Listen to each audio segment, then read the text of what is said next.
three presentations of the afternoon. The first presentation this afternoon will be by Bob McCade. Bob is going to be our keynote speaker. I just want to say some things about Bob before he starts. Bob is currently employed at Ford Motor Company, where he is a supervisor of the Catalysis research group there in the chemical engineering department. Bob received his master's and PhD degrees from the University of Minnesota, and his advisor was Randy Schmidt. After his PhD, he joined Continental Oil Company. 1 year later, he joined Ford General Motors, where he worked from 1978 to 1988. In 1989, he joined Ford Motor Company and joined the company as a principal staff engineer. Later, he became supervisor of the automotive catalyst group there.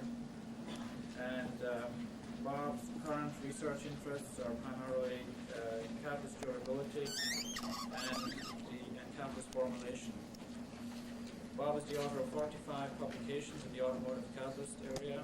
He has 5 patents also in the automotive catalyst area, and has received 2 RT Colwell Awards from SAE. The title of his presentation will be Automotive Emission Catalysts, Trends and Challenges. Thank you, John. I appreciate the invitation to be an invited speaker here. I've got a lot of ground to cover and very little time to do it. It's a big area, and I necessarily have to be selective in what I cover. So I'll pretty much focus on the three-way automotive catalysis today. I noticed in preparing the talk that there are a lot of very nice papers in some of the more recent areas like mean burn catalyst applications, selective reduction of NOx. So I deliberately decided not to cover that here. But basically what I'd like to do is give you an idea of over the years where we've been, what we're doing today, and what's on the horizon.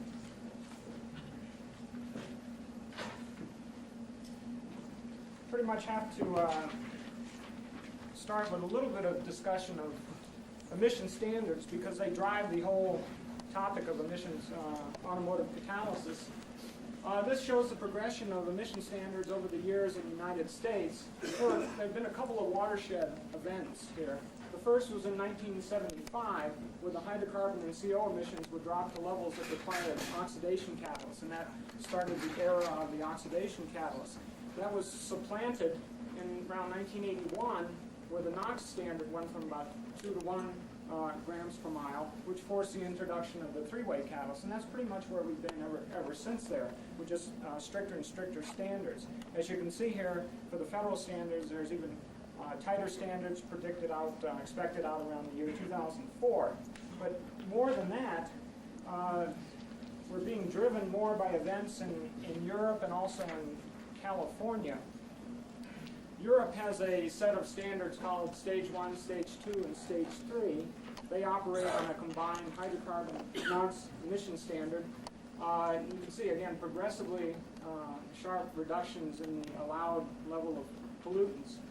By the same token, California, in its series of low-emission vehicle standards, has set progressively lower ranges of non-methane organic gases that will be allowed as we go into the next decade.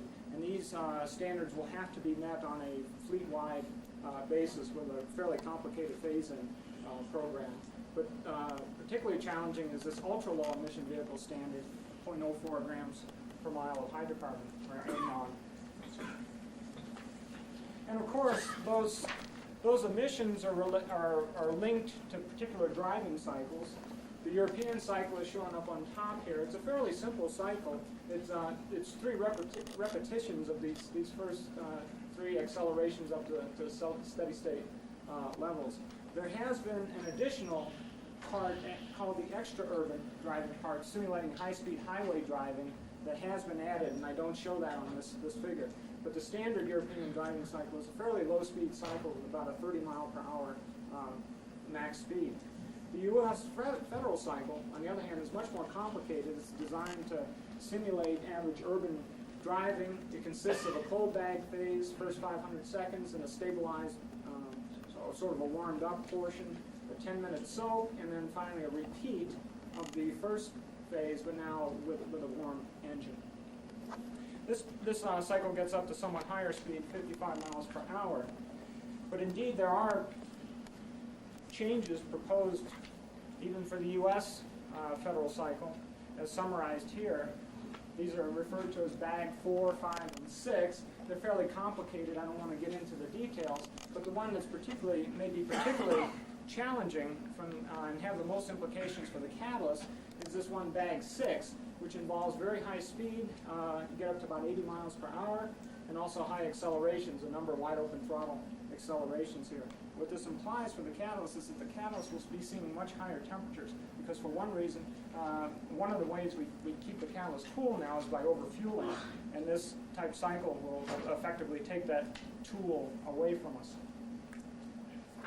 Now, to get into the heart of the talk, when I look at automotive catalysis, I see three broad trends that have occurred over the years. Air fuel management, improvements in the air fuel mix to the catalyst. There's a saying in the profession that the catalyst is only as good as the feed gas mixture that you give it.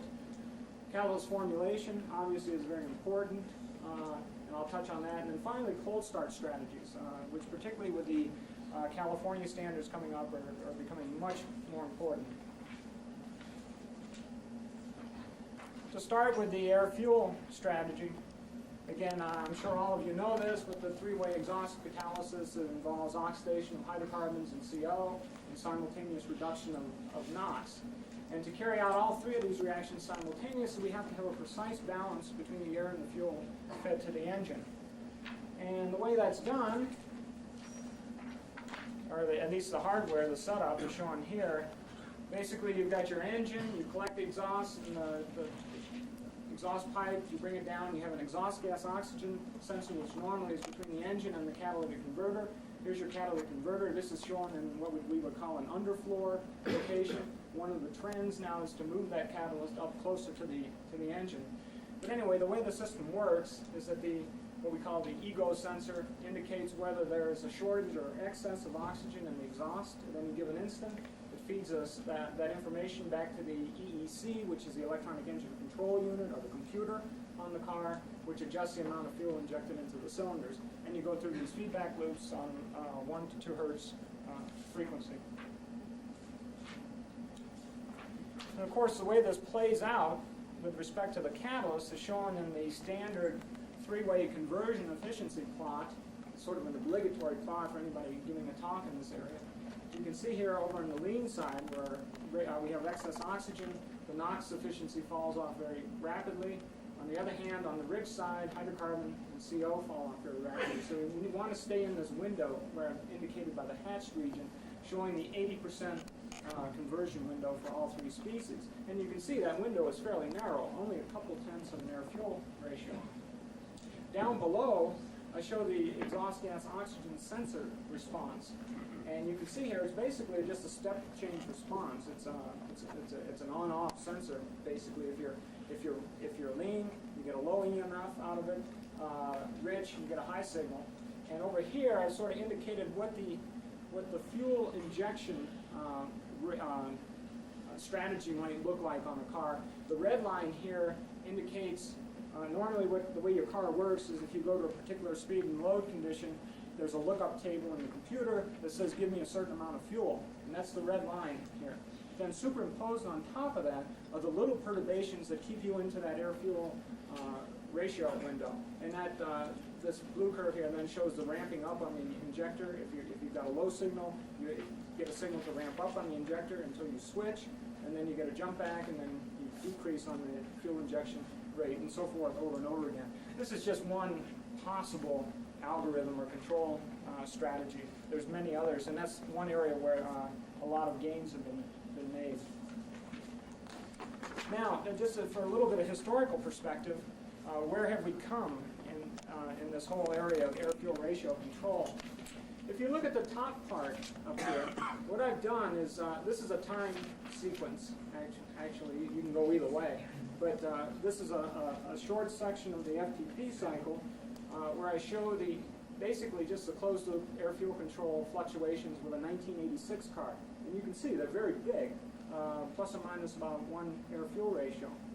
Reason for this, back in 1986, we had cars that probably had a central fuel injector feeding 6 or 8 cylinders. You get a lot of effects like air fuel maldistribution between cylinders, long transport times from the injector to the cylinder.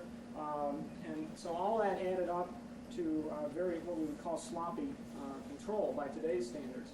And by 1990, you can see on a typical 1990 car how that air-fuel ratio control has been tightened up very considerably. This particular car would probably have multi-point fuel injection, where you have an injector firing into each cylinder, and you probably got some better timing of injection events with the opening of the valve, the cylinder valves. So a lot of, and those are just a few of the things that have been done to sort of improve the air-fuel control characteristics. And I've mapped each of those down onto the standard three-way conversion efficiency plot, and so you can see how in 1986 we're actually doing a very poor job of staying in this three-way band. By 1990, it's tightened up, and you're spending much more time in a true way, in a true three-way control band. Well, where are we heading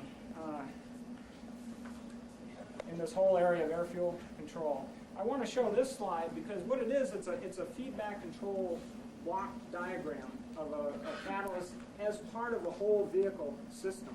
And one of the big pushes in recent years that the control system engineers have been doing is to look at the response characteristics of each of these components in the system, and the catalyst included in that, and try to optimize the system as a whole. It's a very complicated control problem. Another new development over the last couple of years has been to use dual HEGO, or this is heated exhaust gas oxygen sensors. Use dual sensors, one in front and one behind the catalyst. The downstream one stays better protected. It doesn't see the high temperatures, it doesn't see the contaminants that would affect the function of the upstream one. So one of the things that's done, one of the strategies, is to use the back sensor to sort of recalibrate continuously the front sensor to improve the performance. But anyway, to get back to this idea of this control system, each component in the whole system is being optimized, and then the idea is to try to optimize the response of the system as a whole. For the catalyst, for example, I'll show. Here's a very simple block diagram of a particular control strategy or a response characteristic of a catalyst system. I don't know much about this, but I was told that what this represents here is it takes into account the fact that catalysts respond with different time constants in going from the rich lean versus lean to rich excursion. So it's just to give you an example of some of the things that control engineers are thinking about, and then you want to take these characteristics of the catalyst and then try to match them with the other response characteristics of the other components in the system. And it's a very fertile area of research right now. A lot of work is going on, particularly for transient operations, accels and decels, so you don't move too far out of the three-way control band. So that's all I'm going to say about the air-fuel management. Next, I'd like to move to the area of catalyst formulation. And when I prepared this talk, I thought back to a paper that I saw back in my days when I was at GM. And I remembered the title, and it's a title that had sort of stuck in my head through a number of years. I was surprised the paper was as old as it is. It's a 1983 paper. But it was a paper by Schweik and Gates, and the title was The Winning Catalysts Are Multifunctional. At the time this came out, I was a relatively young engineer in research at GM, and I remember looking at the systems they were talking about in industrial catalysts. The typical things like petroleum reforming, HDS, HDN, isomerization, and oxidation. And I remember reading the article and being a little bit disappointed that there was no mention of the automotive exhaust catalysis. Because I was thinking, here we're doing this three-way catalysis. That's a nice example of multifunctional catalysis. But it turns out, and by the way, the paper is very nice. It's a wonderful paper. But really, back at that time, if you look at it carefully, the automotive catalysts weren't that complex. They were fairly simple.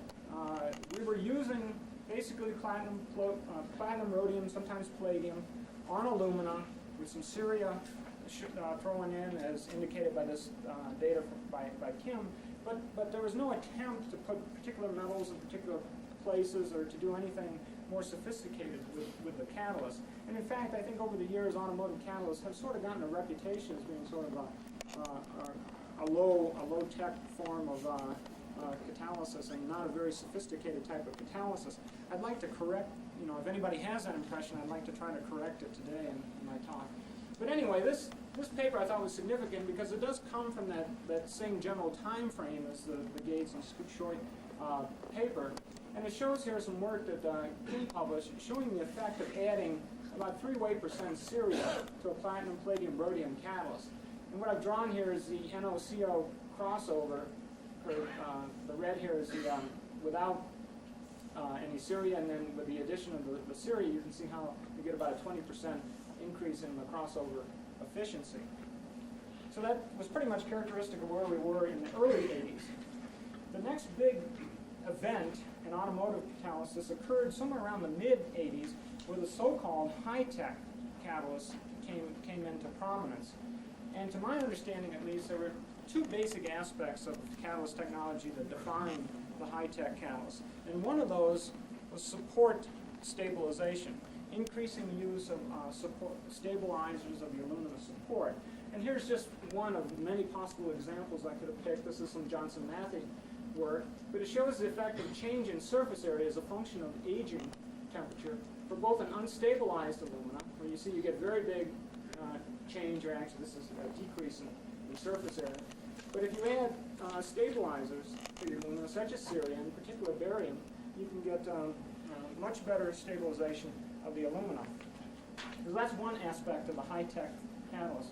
The other, and perhaps the more celebrated, is the discovery that if a little bit of cerium helped a lot more. And this is captured in this paper by Williamson, 88 SAE paper, where you can see they changed the cerium loading in the catalyst by a little over a factor of 4, and you can see it had a dramatic effect on the NOx conversion efficiency of the catalyst. And this is after a 4-hour, fairly severe aging. Well, at this time, again about the mid-1985, 80s, mid-80s, 1985, 86, thereabouts, I think there was sort of a consensus in the industry that the catalysts, the high-tech catalysts, were pretty much where we needed to be in terms of catalyst technology. In fact, I remember going to talks at GM given by powertrain people, where they were making the claims that really the further advances in automotive emissions control would probably come from advances in air fuel management. And although, as I showed you, we have had tremendous advances, that's not been quite the case. And what changed to emphasize that? Well, I think the big event in the mid to 1980s was the realization that catalysts in the field, even these high-tech catalysts, were not holding up as well as we anticipated based on certification durability schedule. A big reason for that is that the durability schedules were not severe enough, and that's since been corrected. But later in that decade, both EPA and California Air Resources Board started going out doing in-field surveillance, and they came back to the automakers and were telling us, your catalysts are not performing the way we were hoping they would perform in the field. And if you start looking into that, that led to a lot of investigation of why catalysts deactivate in the field and how to correct that. This is a little bit of our own work that I think captures some of that. This work was done on high-tech catalysts circa 1988 to 1990. It only got published in about 1992. But what this shows here is temperature programmed reduction of a fresh, high-tech platinum rhodium catalyst here. And you can see that you get some very distinct TPR features here that are generally, if you look in the literature and what other people have indicated, they're assigned to these intimate interactions between platinum and ceria in the catalyst. What we found, though, is if you took this fresh catalyst and aged it, either in a laboratory reactor, as shown in the next two curves, BNC, or on a vehicle, you got similar results. And what happened was that you lost a lot of the area under this curve that we associate with the platinum-ceria interactions. And in fact, as you lose these features, what you get is more of the bulk, high-temperature reducible Syria species. It really doesn't contribute much to normal automotive applications. And it's actually quite surprising the similarity we get between the laboratory aging, about 900 centigrade, and what we were seeing from the vehicle. So the picture that sort of emerged from this, and I think it's been referenced in the previous talks in this session, is that you start out with a platinum and Syria that are very closely interacting and have a lot of oxygen storage because of that, and good CO oxidation activity. But as the catalyst ages, the platinum particles grow, the Syria particles grow, you lose the contact area between the two, and because of that you lose performance of the catalyst. And indeed, we know that both the Syria and the platinum are growing because we took those same catalysts and did, in this case, X-ray diffraction analysis, and you can directly see both in reactor aging and in vehicle aging, growth of the Syria particles, very significant growth. We've included here both palladium, rhodium, and platinum rhodium catalysts, typical of the late 1980s, early about around 1990. And as I said, both in the vehicle and in the laboratory reactor, very significant growth of cerium particles. To go along with that, we did some analysis by transmission electron microscopy of the platinum, of the noble metal particle sizes in those catalysts. And you can see here, based on histogram with quite a few particles, we started out with something like a 16 angstrom average particle size, fairly sharply spiked there. After aging, we get a very broad distribution, centered somewhere around 50 angstroms. And in fact, this particular car is not very severely aged. We've seen much larger particles under other conditions. So again, the idea is that you're getting centering of both the noble metal and the Syria that's leading to reduction in performance of the catalyst. So given this kind of situation, the next sort of big push or event that has transpired and is still continuing to occur in automotive catalysis is to make more highly thermally stable catalysts that maintain these interactions after higher temperature aging. And I think the last two talks that you heard before the break are very good examples of some of the sophistication that's starting to emerge in doing that.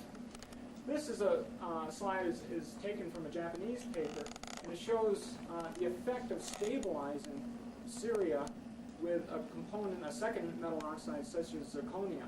Now these aren't directly applicable to automotive catalysts because they were fairly low surface area materials, but you can see the basic effect here is that as you add zirconia to the Syria, you get a lower temperature reduction feature that comes in, and it's in the temperature range where automotive catalysts normally work. So the idea here is that if you, instead of using Syria, if you use a stabilized Syria, now you can promote oxygen transfer better at lower temperatures. Now there's another aspect to this stabilization of cerium, and that's picked up quite nicely in a Johnson-Matthey paper from a couple years ago, SAE paper.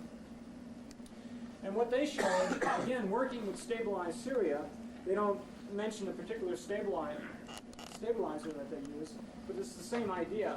A stabilized Syria, there's 3 catalysts involved here, 2 involving stabilized Syrias by different processing techniques, and they're compared against a reference catalyst shown in the lower trace here in the bottom 2 figures. You can see here for NOx and CO, these stabilized Syrias have a dramatic effect on the conversion activity in these sweep tests. And this, by the way, is after a high temperature aging cycle on the catalyst.